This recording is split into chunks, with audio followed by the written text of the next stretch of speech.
hello guys কি খবৰ আজি মানে ভিডিও বনা নাছলো কিন্তু এটা বলবম যাম বুলি ভাবা নাছলো আমাৰ গাঁৱৰ বিলাক যাই আছে মই দিনে গেলো কিন্তু আজি মানে এটা আমাৰ গাঁৱতে যেটো মন্দিৰ আছে তাতে নিয়মখিনি পালন কৰি মানে তাতে আজি খতম কৰিব কাৰণ কালি আজি লাষ্ট সোমবাৰ মানে 12টাৰ পিছত সোমবাৰে হ'ব আৰু নেক্সট ৰবিবাৰে হে হ'ব খাওন মাহ তো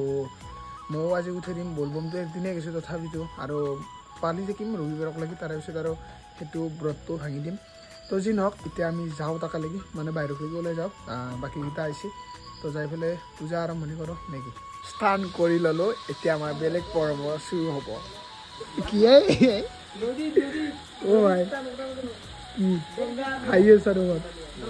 আসলতে বলবমৰ নিয়মবিলাক অকমান বেলেগ বেলেগ হয় সবৰে আমাৰ নিয়মখিনি কম আজিতো আমি গাঁৱৰ মন্দিৰতে কৰিছো আজি আমি শিলেৰে শিৱলিংটো প্ৰস্তুত কৰিছো কাৰণ আমি মন্দিৰৰ ভিতৰত কৰিছো এনে যদি আমি বাহিৰত যাওঁ মানে বিশেষ কৰি নদীৰ কাষত থকা মন্দিৰত যোৱা যায় কাৰণ নদীত স্নান কৰি আহি মহাদেৱক পূজা কৰাত সুবিধা হয় গাটো তিতি থাকে তেনেকৈ মহাদেৱক পূজা কৰো আৰু ইয়াতে আমাৰতো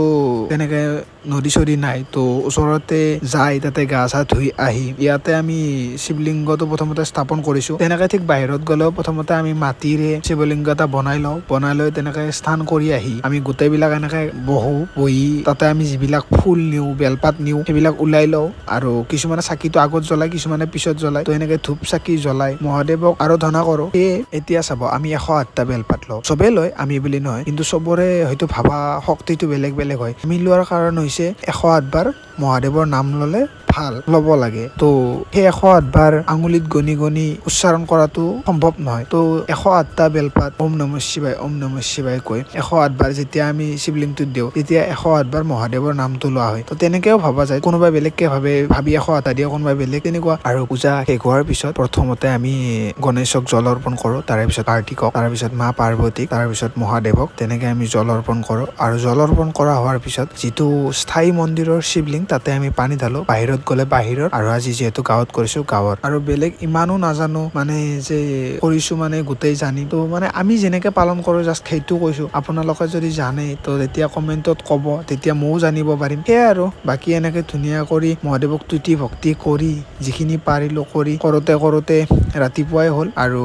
ঘৰটো যাতে ওচৰতে আছিল খোজ দিলে ঘৰ পায় মাজত ৰাস্তাটোহে তো কামখিনি হোৱাৰ পিছত ঘৰলৈ আহিলো তো গাইস এতিয়া টাইম হৈছে প্ৰায় 5টাই বাজে আৰু তো আহি পালো ঘৰ ধুনীয়াকৈ পূজা কৰিলো আৰু এতিয়া অকমান শুৱে আৰু মানে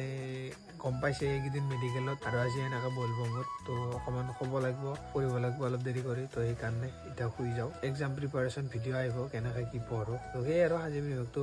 ইয়াতে সমাপ্ত কৰোঁ লগ পাম আৰু কালি আজিৰ কাৰণে বাই বাই টেক কেয়াৰ